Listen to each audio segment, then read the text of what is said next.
host, Heather Ashley, and welcome to another episode of Women of Her Story, a podcast dedicated to celebrating women who have made or are making their mark on our society. Today, I have with me director, producer, actress, and all-around creative, Victoria Rae Sook. Thank you so much for joining us today, Victoria. Oh, thank you so much for having me. I am very excited to be here. Yay, I'm glad to hear it. How are you feeling today? Oh, I'm great. Just trucking along in the middle of the quarantine. So it's fun times. Fun times. Hopefully by the time this airs, we'll be, at least in like phase 1 in New York City. Oh yeah, absolutely. Be well on the other side of it. Well, you have been doing daily kazoo tributes with your fiance. Yeah, yes. What on earth brought this on? So I I live by the firm philosophy that one should always travel with I always have with me a tiara, glitter, and a kazoo for emergencies at all times. For emergencies. And I think because and like when I'm on the subway, or when I'm in a theater class, or when sometimes when I've been at a theme park, or whatever they have been, or even just here in my home, in my purse, they've proved very useful. But the day of starting the day of the Broadway shutdown, I was bawling. I was an investor fundraiser for a company, and I was also workshopping a different show. So I was like, I found out that my show that I had fundraised for was shut down when I was on the way to another rehearsal. And so I started bawling, and I was like, this cannot this cannot be how I face today, because I have to go make calls to my other people that we can't go to rehearsal because I found out about the shutdown before it had been announced as a fundraiser. So I was like, okay, let's figure out how we face the day. So I put on my tiara, I put glitter on my eyes, and I pulled out the kazoo, and decided the only way to face that day was to play the Star Wars theme.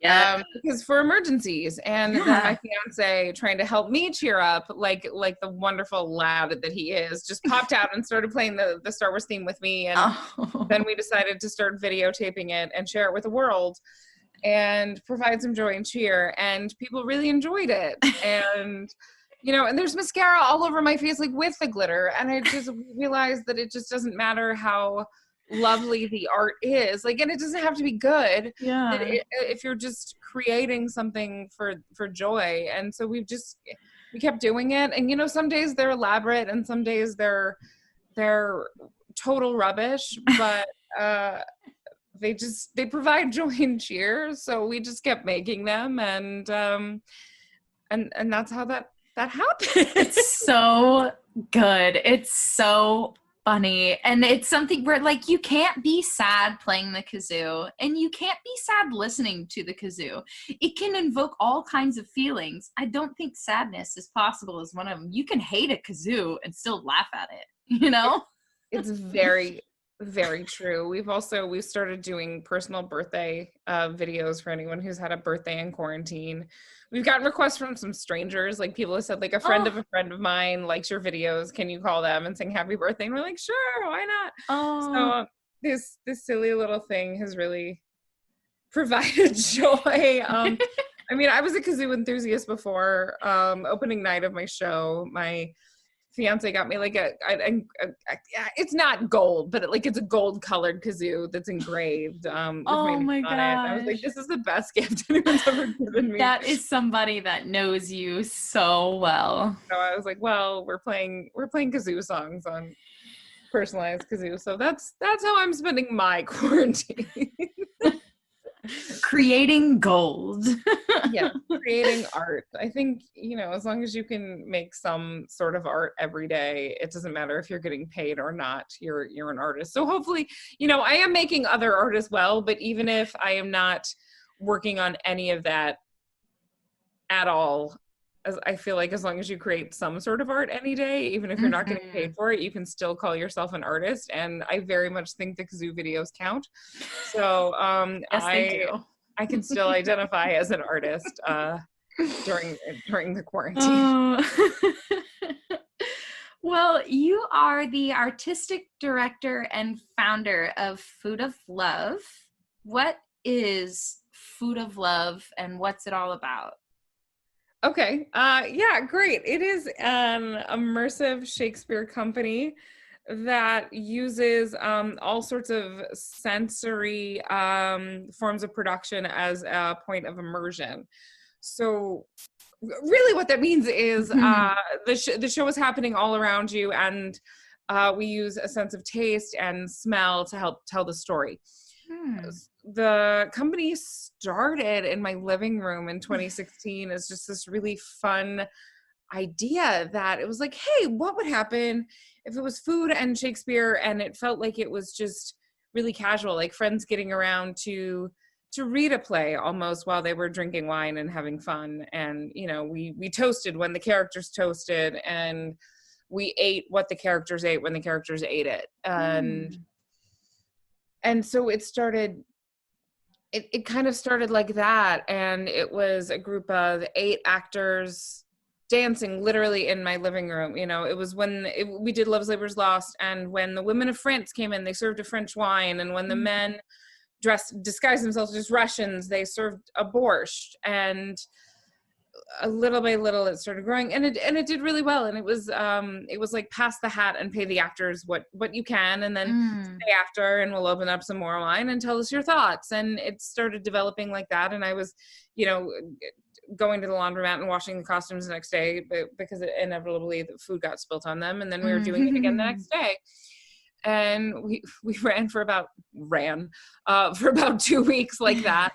And then the next summer, we were able to take what we learned from that and have a production in a black box, and take everything that we knew and invite everybody we know, and go from seating 10 people crammed as they could be in a kitchen and living room. Oh, and it's very important that you saw the food being made in the living room. So then we kind of recreated the living room in a black box, and we went from seating 10 to seating 25, and invited everybody we knew. And then that kind of graduated into a full off-Broadway commercial production the next summer, with the help of an amazing producer, Amy Kasar, who saw the show and loved it and called me. I will never forget when she called me, because she was like, so I saw your show and casual, and I was wondering if you would be interested in turning it into a full commercial production. And I was just like, muted, screamed as loud as I possibly could, and oh my gosh. and then said like, yeah, sure, we'll take a meeting. Why would you be interested? And then she helped us take that, and then with the success of that, we were able to do a second production, and then that happened, and that was A Midsummer Night's Dream. And then that was even more fun, and we collaborated with Third Rail Productions for that. That's an incredibly amazing immersive company that really excels with dance. And so we were able to have some incredibly stage combat with the lovers, and some magical fairy dance and fairy dancing. And we brought on a new food designer, and we had some, I'm giving you the whole history of the company. No, it's amazing. But we had some, you could smell the forest and really smell the wood and things like that. And then and now we're working on our third one. Someday we'll see what happens. Who knows when we'll be able to feed and drink again. But so it's really about making Shakespeare accessible and having theater happen all around you, because when you looked at the globe and how theater was then, there were the groundlings, which were the people on the floor, and the the globe being Shakespeare's biggest theater back then. There was the people standing and looking up, and then the people around, and it was really more, it wasn't audience one place and actors another. It was all happening all around. Yes, it was all blurred, and the lines were blurred. So how do we blur the lines and make it immersive, if you will, and really have the show happening all around you and use all of your senses. Mm-hmm. Mm-hmm. And you mentioned Midsummer. You guys recently received a Drama Desk Award nomination for unique theatrical experience, and so it's your second. What was that like, finding out that kind of news? Oh gosh, it's crazy. It's crazy. Yeah, so that's actually, those awards are on Sunday. They're live streaming them. Oh, And so, by the time you hear this, who knows? So knock on wood, we'll see. But so getting that nomination, especially getting it a second time, was like, and we shouldn't need this. We absolutely shouldn't need this. But especially as women, I think we need validation, because we are trained to need validation. Like even when you get dressed up for a date, you need someone to say, oh, you look so pretty, to feel pretty. I think. Yeah. And we're trained to need it. And I very much hate this, but the nomination made me feel like I wasn't a fraud.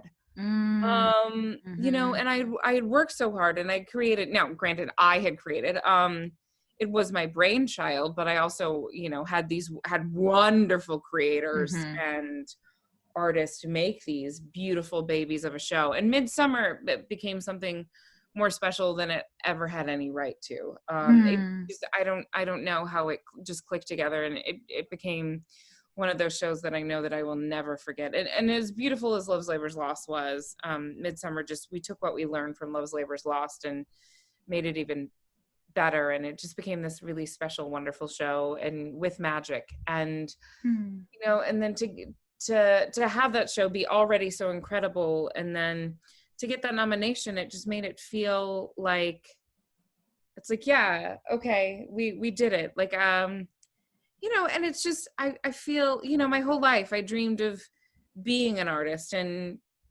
being in the New York theater scene and doing that, since I was a little girl. And I played with princesses, and I'm the artistic director and the founder.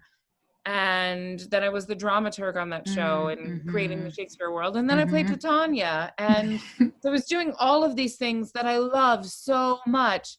But then since I created it, and it wasn't somebody else cast me or somebody else hired me or somebody else, it was all of my own doing, which I think at the end of the day is infinitely harder, because I'm the cog in all of it.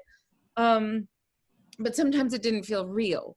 It felt like I was just playing, which, I mean, it's called a play. You should be playing. You should be taking enormous risks. But I felt like such a fraud at times. Yeah, imposter syndrome. Yeah. Yes, absolutely. I felt like these, Ashton Kutcher was going to show up and say, "You've been punked. This isn't real. You don't deserve this. This isn't, it doesn't matter that you've worked so hard." My dad used to always tell me, the harder you work, the luckier you get. Oh, I like that. When I was a kid, and that's absolutely how it felt. And then I just felt like, no, but it can't be real. But then these nominations made it feel real. It felt like the validation I had been waiting for the whole way through the process on both shows. It's like, oh yes, okay, I do get to sit at the cool kids lunch table. The Drama Desk board, the team is like, the voters are like, okay, these are real theater creators. Which, what is even a real theater creator? If you're a child singing on your front porch stoop, you're creating real art, it's so funny how we do that, how we're like, oh, you can be creating things alongside these people, and for whatever reason you've decided your own creative value is somehow lesser just because it's your own, like that sort of feeling where you compare it to their success and you're like, well, they're saying it's good, so it's got to be good, right? Instead of just trusting your own, like, this is good. Absolutely. Absolutely. I mean, but the first time getting to go to the awards, I felt like I was at like actor famous people prom. It was amazing. And I had this conversation with Leslie Margarita, and then she left, and I was like, oh my God, I just talked to Queen Leslie. Like, this is amazing. I love I kept my cool the whole time. And like, I mean, and even Stephanie J. Block, like she lost her earring and I was like, here it is. And I was like, but then I was like, then while I was talking to them, I was keeping it cool because I was like, yeah, I totally deserve to be here. This is very nice. But then the whole time afterwards, I was like, yeah, this is ridiculous. This is insane. This is amazing. Like, I did it. Oh, but no, I did it. I was like, well, I guess I better keep doing it. And then I did it again. And I was like, oh my God, I did do it again. How? I was like, well, I better keep doing it. I can't mess up now. Pressure's on. Yeah. I'm like, two years running, gotta keep it going. Exactly. I was like, well, better start planning the third one. And I did, and I'm planning it, and it's really exciting. And I'm like, well, when are we gonna get to feed people again? Oh, yeah, that's tough. That's so, I feel like that adds another layer of difficulty into reopening your type of production, just because, smaller, let's say like Hamilton, for instance, can just theoretically reopen at 50% capacity and not reopen their concessions, and then it's done, then it's just like what it is. But that's not really an option in your situation. Right. When we're wearing masks, no one's gonna breathe in smoked apple wood from a jar. They're not gonna be like, let me smell this thing somebody next to me just smell. So we're gonna have to roll with the punches, and we're gonna have to figure it out. But what are artists if not innovators? Oh, absolutely. So who are, what is Food of Love if not, we went from an apartment to Love Slippers Lost was then in a garage that they sold Teslas in, that then we turned into look like an apartment. And then Midsummer, that's the name of it. Midsummer was in a like Willem de Kooning's old art studio. So it's like, cool. Okay, now do we Zoom and have you send you a baking kit that you cook and are you in your own apartment again now? So I think that we just have to roll with what the world sends us to figure out how to create art in this new medium, because I think, people say necessity is the mother of invention. That's how it goes, I think. We have to roll with the punches. I absolutely agree. Yeah. So we'll figure it out. Yeah. Well, speaking of rolling with the punches, under the Food of Love umbrella, you've been conducting rehearsals for a senior production for high schoolers who are missing their final performances of their high school careers. What sprung that idea? Oh, yeah. Thank you for bringing that up, actually, because it's been such a really special thing. I was just remembering what really magical place high school theater was. My mom said something, actually. I'm quarantining with my parents and my fiance and cat. So sometimes it feels crowded, but other times it's quite lovely. And my mom said something, but in Texas, there's this thing called the UIL 1X Play Festival. And it was really, really important to me as a high schooler. And she said something about like, oh my goodness, can you believe like it got canceled just before state? And I was like, oh my gosh. Like, and it just hit me like if state had been canceled, how crushed I would have been. Because like, yes, company was postponed, and because we are still ticking, and the Food of Love show that we're planning is postponed, but that's postponed. State was canceled for 2020, and these kids are going off to college, so they're the only theater things that are on a definite timeline. And Frozen is ended, and and I took that personally, like that was my show. I had nothing to do with Frozen ever. I bawled, but I just loved it. Because I had some really magical like audience moments in Frozen. But just thinking about like those students will never get this time back of their senior year. And there's lots of wonderful things that you can do to, you can have a digital prom, and so I was like, okay, I have had and then I very shortly after having that thought found out like for sure that not only my spring directing gig had been canceled, but my summer one was gone. So I was like, okay, I have this time. They have this time. How can I help? Because I am sad that they are devastated, and how my high school theater experience shaped the artist I am today. So how can I help the hurt that they must be feeling? And I was like, well, Shakespeare is public domain. We can put it online for free. And it's definitely my favorite comedy. It might be my it's Twelfth Night is the show that I took the company name from. If music be the food of love, play on is the first line from Twelfth Night.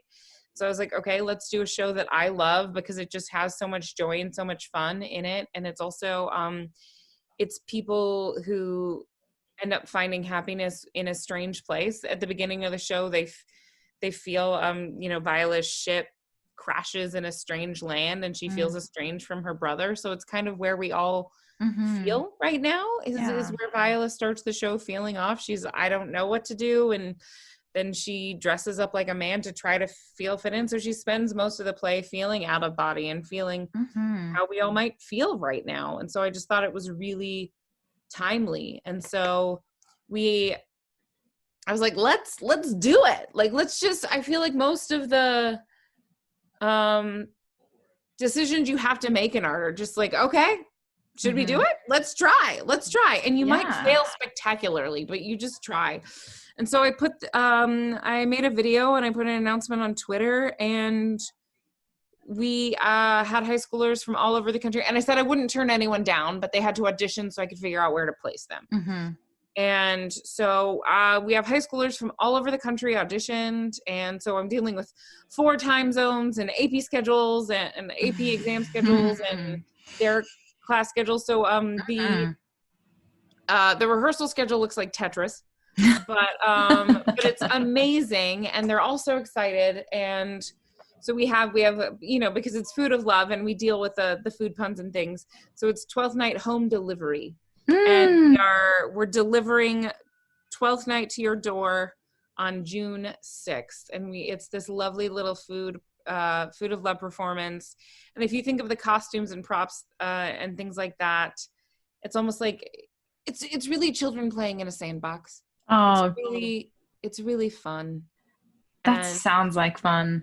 And it's just, we're directing and we're getting together and we're playing on Zoom and we're doing what we can to just really get together and play. And I was thinking of like, oh, I can gift them this thing, but they are gifting me such a lovely, a chance to direct, which is one of my favorite things to do in the world, but I was saying, oh, I just remembered how much I loved high school theater as a high schooler. I'm getting a chance to go back. I graduated college 10 years ago, so I go back 14 years now to my senior year and really enjoy that little bit of just, wow, this is why I got in this in the first place, because they're just so hungry and they're having so much fun and they're playing, and it's just such a joy to see them be just so excited about everything. And then and they're teaching me some pop culture things. They taught me how to do the like, oh, I still can't do it. But they were like so tickled to teach me how to do that. And things like that. But it's also really exciting. Like 2 of them are going to colleges that are like 30 minutes away from each other and things like that. And, but I have like Florida and South Carolina and Long Island and Ohio, and they're literally from everywhere. So it's really, oh, that's so special. So it'll be a really special treat. So it'll be on the 6th at 7 p.m. Eastern, and then it'll stay up on YouTube forever. And they're excited. They're like, wow, we're doing a food of love show. And I was like, yeah, you guys are working. One of them the other day was like, wait, can we watch the drama desk? I was like, yeah, you got to cheer on your company. Yeah. That's so awesome. Like this is your company now, guys. Yeah. That's so special. That's such a fun thing. They're going to remember that so vividly this whole experience, just because it's so, number one, unique through and through. Like, there's what other time would anything like this happen? You know, I feel like that's been such, I've enjoyed watching things like this bloom out of nowhere. Like that John Krasinski's like Some Good News little thing that he does. Isn't that amazing? You know, Yeah. and it's something where like literally that would have never happened without this situation. So good can come from pain and uncertainty, and I think providing an outlet creatively to people who feel to these seniors who are like, I'm never gonna get to go have my senior performance. I would have been so gutted if my ballet recital my senior year had been canceled. I would have, oh my gosh, like you were saying, you would have been gutted had UIL been canceled. And it's just so, I love that you thought of their experience and you wanted to do something to make it less awful. You know, that's so special. It's really making it less awful for all of us. It's I mean, I know people, it's such a cliche, like hanging out with kids is so lovely. But it really is so wonderful. And not that I was like, yes, I must be altruistic, but I was like, yeah, I could do this. It could be a great thing. It would be fun. And I was just like, yeah, this sounds like a good idea. Now that I'm doing it, I was like, yeah, these kids are awesome. So it's really it's really turned into something again more special than I thought it would be. So I'm pretty. Well, you know what that common denominator is? It's you. I knew you were gonna. I wish they could all see the face that you just made at me. I knew you were gonna make that face. Well, thank you. You're welcome. I'm sorry to all of you that I just made that noise in your ear. It was like Chewbacca almost. I am a Chewbacca fan. I think he's more like, see, oh God, I made another noise. I'm sorry, everyone. You're gonna be like, who is this woman? Oh man. Well, moving right along. You're like, let's get off of Chewbacca noises. I'm sad that I can't contribute a Chewbacca noise. That's not quite my specialty. I can make the porg noise pretty well, but that's a little too assaulting to the ears. Fair. What made you make the shift from audition to producer, director, creator? I decided I wanted to be more in charge of my own work and what I was performing. I love auditioning, and I love like right now I'm in an episodic of Cymbeline. They've turned the Shakespeare play Cymbeline into more of like an online streaming TV show. And I auditioned for that, and that was great. And sometimes it's really lovely to just show up and act and leave. Like that's so wonderful. Sometimes it's such a nice break. But I was auditioning and I was getting cast and I was doing my job there, and it was great and it's wonderful. But then I was just, I was like, I have more to give this art than just that. I have more to say. And I just had this burning in my gut. It was like, there's more that's not your zenith in this craft.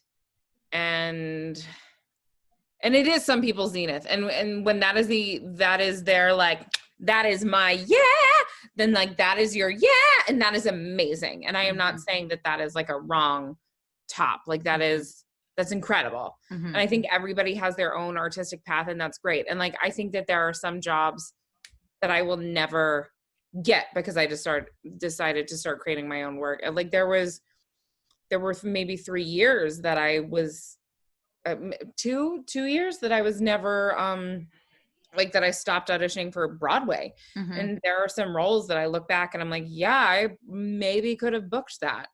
And because I was like, wow, I was really, really right for that. And like, not saying like, yeah, I could have booked it, I'm perfect. But like, I didn't even audition for it because I was so in the thick of creating what Food of Love was. And so again, and I'm just saying, but we all have our each own individual path. So like, artist, know thyself. And so you just, or like just human, know thyself, whoever you are, just like wake up each day. What do I have to give to today? And what do I want to do with that energy? And look, and like some days it's like lay on the floor and eat Skittles. Like some days that is all, and like especially during like this nutters time. And that's okay. Like every day you just have to do the best thing, because I'm sitting here and I'm like, I'm talking about all the great things I do. And like people say getting out of that is the best, is like the hardest part, because some days getting out of bed is really hard. But yeah, so I decided that was not, and that is so opposite of what I thought all through high school and all through college and even my first couple of years in the city, to be a musical theater star. And then and I felt like I was betraying myself when I changed my mind. I was like, but what I went to college for and what I trained for and who I thought I was. And then I'm like, oh no, I'm not giving up on my dreams. My dreams are just shifting and changing, and that's okay. Yeah. And it was a huge brain blast when I realized the definition of success in the arts, or like maybe in anything, is like being happy and being able to feed yourself. And I think it might, and like, I'm not saying that schools are doing it wrong, but I think a lot of schools don't, especially in high school, you don't understand that there's more jobs in the business than being an actor. Because you just grow up and it's like you're and you audition and you act. Or you're a techie. Or you're a techie. Yeah. You're an actor and you're a techie. And so you're like, well, that's what I can do. And I'm unaware of all the other jobs in this industry. And the only place I've ever heard of is Broadway. Yeah. And so you think the only way to be successful in this art is to act on Broadway. And so like you're unaware of like all the beautiful regional houses and all the other amazing jobs, like dramaturg or production manager, or like if you want to be in this business, there's a spot for you, and there's a place for you to do it, and your dreams can shift. This is such a crazy tangent. And your dreams can shift and change, and you can do whatever you want to do as long as you're happy and you can feed yourself. And that is a beautiful definition of success. Yeah, no, I love that. I love that breakdown, because so many times, especially in all art, we're told that you have to like torture yourself. Yeah. You know, there's like this romanticized idea of the tortured artist, the starving artist. And you're like, that's not healthy for anybody ever.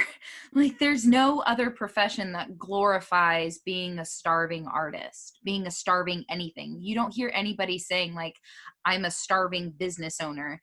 That is cause for alarm, you know? Yes. Like, and so for whatever reason, this idea that you have to go through these like insane lows to be able to justify being happy in your art is such a weird concept that I feel like is drilled into artists at a very early age and from the beginning.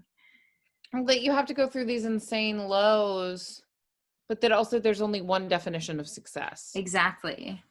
Like success is any way that you find it. It's just anything, like I thought I was betraying that I was not going to be successful if I quit just auditioning for musical theater. I was like, no, I'm never going to make it. And I was like, but I'm not happy. Yeah. Yeah. It wasn't even only not happy. It was just, I don't feel like I'm reaching my full artistic potential. Mm-hmm. And like when there are women who could play, like, and like, yes, I could probably play, I'll use this as an example because I played her at a regional theater and I feel like I did decently. Like I could probably, like, if I worked my ass off every single day, like, and like Broadway booty camped and trained my voice really, really, really, really hard, I could probably get to a point where I could play Elle Woods on Broadway. Like I have that potential in my body. Mm-hmm. There are girls who could wake up right now Mm-hmm. and do it. Mm-hmm. Without having to do everything that I would have to do. Mm-hmm. And it would fulfill them more. Right. Whereas I'm more fulfilled doing what I'm doing, and that also comes more natural to me. So it's just like we just all have our own paths, even though we all, and those women who I'm talking about, I should have said women, probably also have the capacity to do what I'm doing. Mm-hmm. But it's just the desire. And so it's just like, we all just have to do what fills our hearts. Mm-hmm. Mm-hmm. And not feel like we're less than because somebody told us we had to do the other thing. Yeah. The theater world, I feel like specifically creative teams and directors seem to be dominated by men. Yes. Do you, you're like, yes. And do you have you ever experienced being dismissed as if you weren't the person in charge, or as if you weren't measuring up for whatever reason in their mind because you are a young, or just a young woman in general? I have had a couple of hard times, not often, which I'm very lucky about that. There have been a couple of instances that have actually been kind of tough because sometimes when it's been necessary for me in a rehearsal process to exude authority, this was not a Food of Love situation, but this was as a directing in another show. I just remember I had so there's been sometimes in interviews that I've had a hard time because I feel like people don't take me as seriously as they would for a male candidate. And sometimes that's hard. And there'll be times that I'll be like halfway through the interview and I'm like, okay. I also see it happen too. I have a friend, and I won't name her because I haven't asked her, but who has children. And she said that the moment that, because you get searched, people search your social media and things like that. And she said that the moment that she took her children off of her social media, she started being taken more seriously. No. And she asked someone once, because they found out that she had children, and they were like, wow, we had no idea. And she asked, and she was like, why? And they said, well, we just assume usually when people have kids that they don't have as much time for their job, or that their kids will pull them away. And like, she's an incredible director. She's just also a mom. And this, and so she took her kids off of her social media. Wow. Because they just assumed that because she was a mom. But the other thing that really bothers me is I feel like when a man sometimes will command a room, he's treated with respect. And sometimes, and I always try to lead within, and my director vibe is very much like we all have a voice, and we have, and that is just very, I think that we are all an ensemble and we all have a voice, and like we are all pirates on the ship that is this show, but somebody just has to be at the helm to drive it. But every once in a while, authority needs to be given, and we have to. stuff has to go down sometimes. And if a man does it, I feel like it's listened to. If a woman does it, it is treated like she's throwing a tantrum or something. Yeah. Or she's getting too emotional, or she's witchy. I don't know if I can swear in here. Yeah, I don't care. Okay, or she's bitchy. Yeah. And it's hard. And not usually, and it's just like, and I try really hard not to be a bitch in life. Like that's just not my personality, but I do find I do consider myself a really strong woman, and I just don't want them to be confused, and that's really hard. No, so it's finding the balance of commanding a room, but I mean, I feel like that's for anyone, but I do think it's harder as a female identified person. Absolutely. Is it nice to be able to decide who you're working with to avoid these types of situations now that you are like with Food of Love, you get to select who you're working with, or are you able to avoid like conflict of interest in that way through that platform? Absolutely. Like the Midsummer team was a dream. I mean, and that was incredible, down to the points when I don't think I ever had to lay down the land ever, but I mean, to have a team member come up to me and be like, hey, you're doing even more than you should be doing right now. And me not ever have to feel threatened by that, because it was an incredible team. Like Zach, Amy, and I worked incredibly together, and found amazing designers and creators to just create this wonderful world with. And we conscientiously tried to fill that creative team with a lot of women. And then in the kitchen staff, which is something I never knew. Oh, it's all men. Yes. Yeah. And that was something that I was unaware of. And so we made sure that was populated with as many women as possible also. And so that was cool. But designers, and so yeah, it was a very, very diverse environment in Midsummer, and that was just really, really incredible to be a part of it. It was also really empowering to make sure that our show was one of the ones paving the way for women, and that also was that they were also decent humans. If it was like, yeah, we hired women and then they weren't good at their jobs, that would have been like awful. Yeah. But no, we hired women who were incredible, who were also like kind, wonderful humans. I love that. I like to think that like women can also be qualified candidates. Yeah. And they obviously are. It's just so bizarre. It's such a weird field. That's interesting that you didn't realize that about kitchen staffs, but yeah, it's something that you wouldn't expect. Honestly, it blows my mind because there's that running joke of women belong in the kitchen, right? So then like, great, right. I'll be a chef, I'll be a line cook. And then they say, no, like you're a woman, can't hang with the dudes. You're like, what? Yeah. What? Well, our lead food designer was female, and that was really incredible. That's awesome. I love that. Do you have a supportive community behind you? Like me personally? Yeah. Oh my gosh, yes. I am the luckiest human of all time. I don't know if I mean, I'd like to say that I could, because I feel like I love this so much, I would keep going. But I honestly don't know if I could do this without.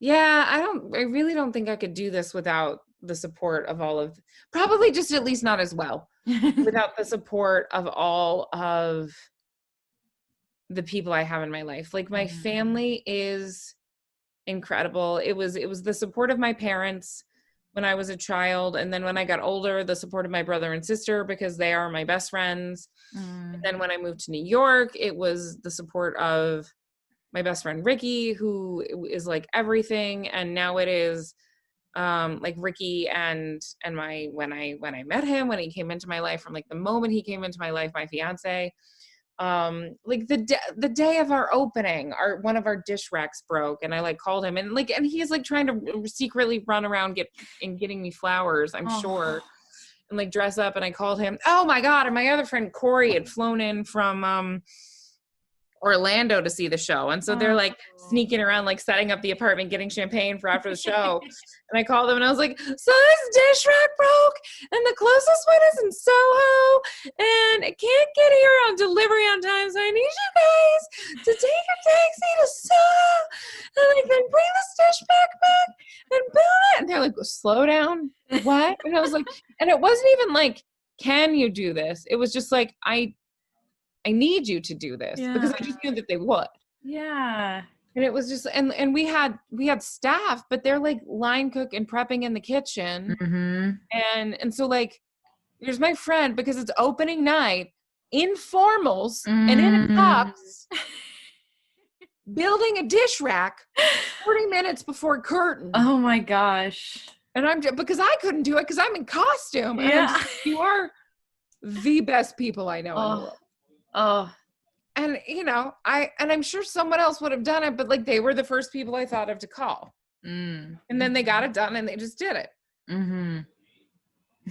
That's the best kind of team to have behind you outside of a creative team, I remember it was like 3 weeks later. I was like, oh guys, I need the receipt for that so the company can reimburse you. Like, we need to pay you for that dish rack. And my friend being like, oh yeah, okay. Like, yeah, we not even asking about it. See, those are good people. Them's be good people. That's great. I'm so glad you have that, and then that you're also able to be in Texas right now, surrounded by people who are also on your team, and I'm sure keeping you calm a little bit in this craziness. Oh my but gosh. Also maybe driving you a little crazy at the same time. Well, it's funny. We were having dinner last night and my dad was like, I don't think we had dinner together this much when we were in high school. And I was like, no, of course we didn't. I was running around to ballet class and theater rehearsal and we weren't together this much. And it's great. So we're trying to let my parents have some date nights and us have some date nights. But it's fun. It's a new way of operating, and I try to do dishes because as much as I love food and I created this immersive food experience, I'm a rubbish cook. I poured the wine in the production because like in some of the iterations the actors cooked on stage and the whole joke was like in Love's Labor's Lost they're like the Princess of France pours wine. Like, I don't think she cooks. I don't think she cooks. And they're like, how did you have this idea? I was like, I love to eat. I wanted to smell the food and taste the food while we ate, but like, I don't cook. That's why we hired chefs. Like, I had this amazing idea, and I do bake, but so I do the dishes with my dad and Michael and Mom cook. So it's like this lovely routine we have. But yeah. So, but it's just been amazing. And like, even now, I'm sure Mom and Michael are cooking and we'll finish this and they'll be like, hey guys, let's eat. But and Dad and I will do the dishes. And so it's a really special, unique time. And when it's time to stop quarantining, we'll see what happens. Yeah. Yeah. Well, I wanted to talk a little bit about Odyssey of the Mind. Can you tell us what that is and why it seems to hold a place in your heart? Absolutely. And man, talk about support. My mom was my Odyssey of the Mind coach, I think 2nd grade through senior year of high school. Odyssey of the Mind is a creative problem-solving competition that challenges students to think outside the box and use their brains in a way that they might not be using it in the classroom. So some people compare it to academic decathlon, but I don't, and that's kind of a good comparison because it's a competition and it has categories, so decathlon, I think has the 5 categories. This has, I guess that's 10 categories. This has 5, and you pick which one you think you would excel at the most. And one is more technical, one is more, and you build a robot type thing, and one is vehicular, you build a vehicle. One is classics, and it all has to do with like classical literature and classical art and things like that. And then one is structural, and you'll build like bridges or towers and things like that. And then one is drama, and then that all just has to do with like big skits and acting. And then you pick which one you excel in, and then every year the problem is slightly different, and it just challenges teams of 8 to really just use their brains in new, and it's very right brain in new and interesting ways. And the motto of the program is, if it doesn't say you can't, then you can. And I really accredit that program to how I became the creative thinker, innovator that I am now. It's how I learned to, I mean, it's where I wrote my very first script. It's where I sewed my very first costume and, produced my very first show. It's so incredible, because kids, when they do it, there's no quote outside assistance. There's a coach that's there to kind of guide and help, but then the students on the team do everything themselves, and it's really incredible. So there's that half of it, and then the other half of the competition is what's called the spontaneous portion, and then it's all improv, it's all quick thinking, creativity. And so there's those two portions go hand in hand, and then that's how you are judged. And so it's actually funny that you bring that up, because right now is the what would be the world finals. So you compete at a regional level, a state level, and then you go to world finals, and that's from, I think it's 37 countries now. I had no idea it was so big. Yeah, it's huge. It's literally all over the world. And this year it would have been in, I think, either Iowa or Michigan. It switches around. I think it would have been in Iowa this year, because we were in Michigan last year. Yeah.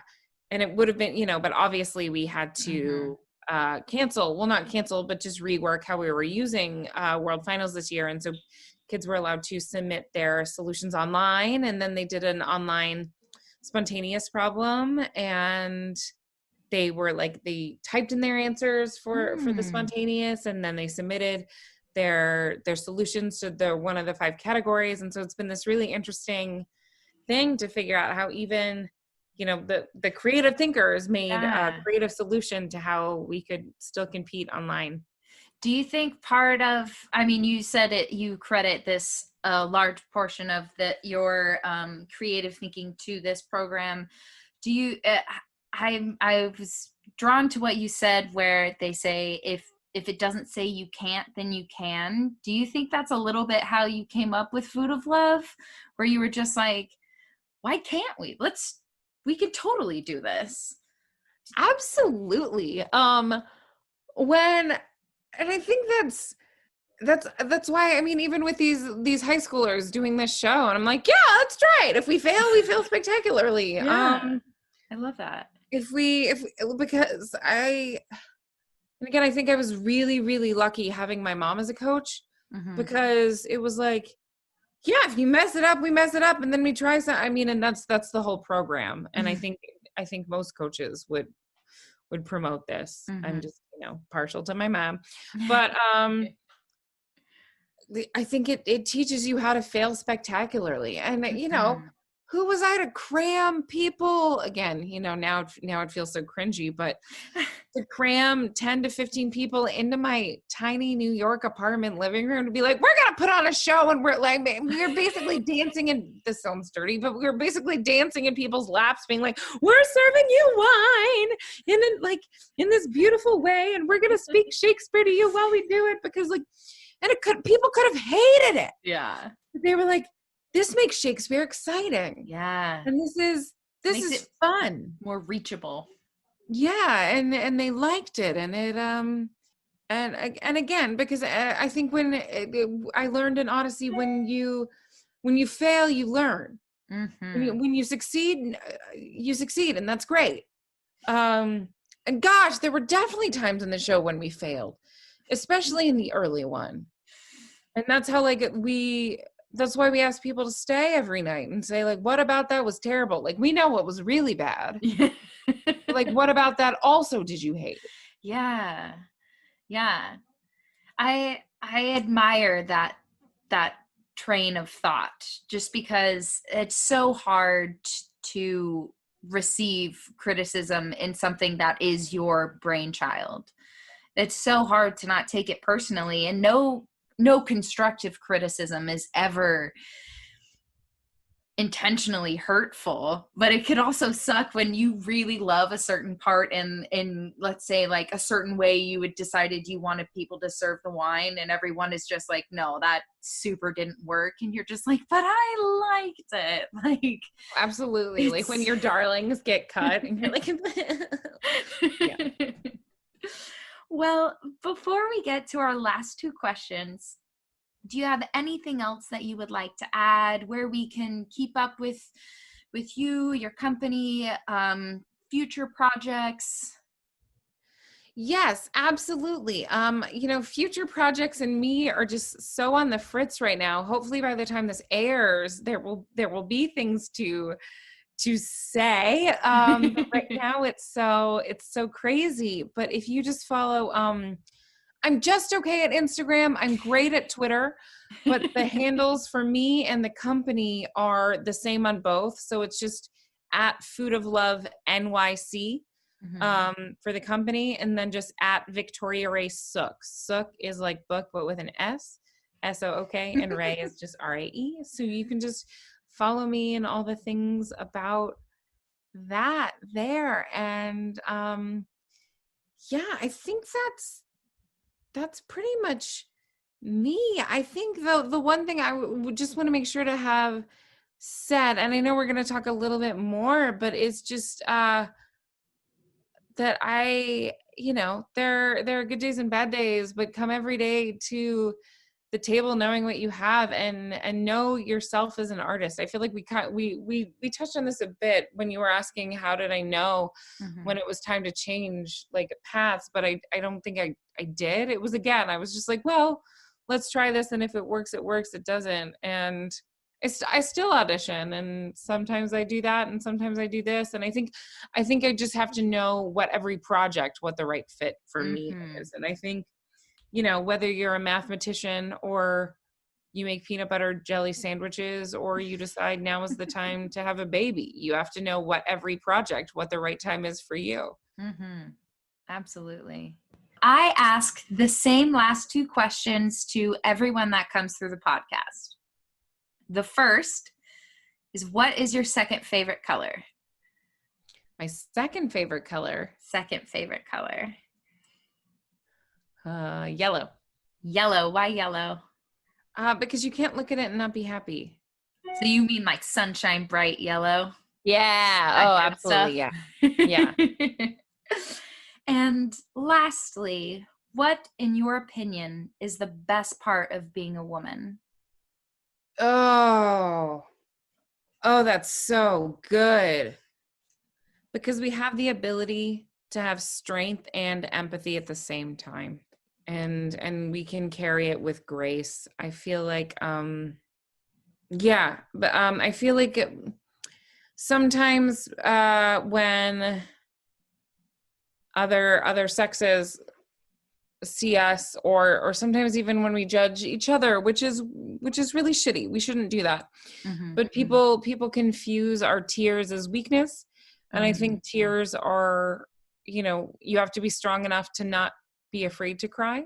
And I think it's incredible that we have both such capacity for empathy and strength. Absolutely.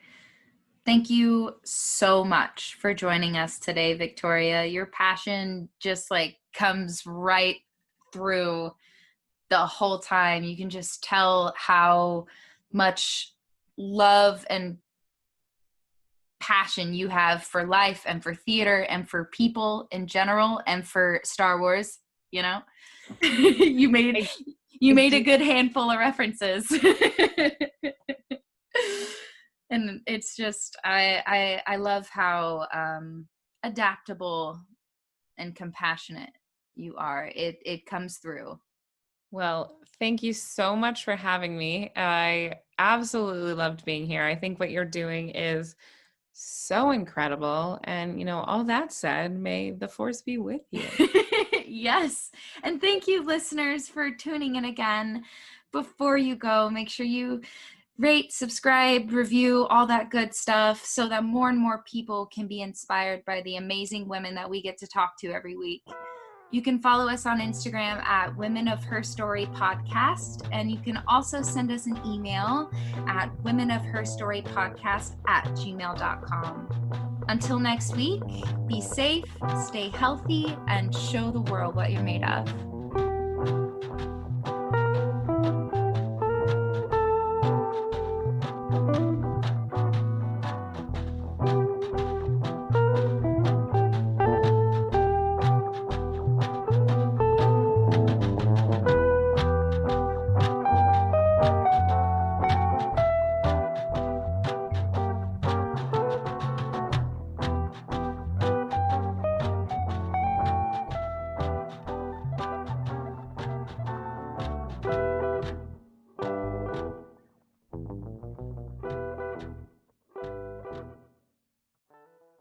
This is a New York Glitch production.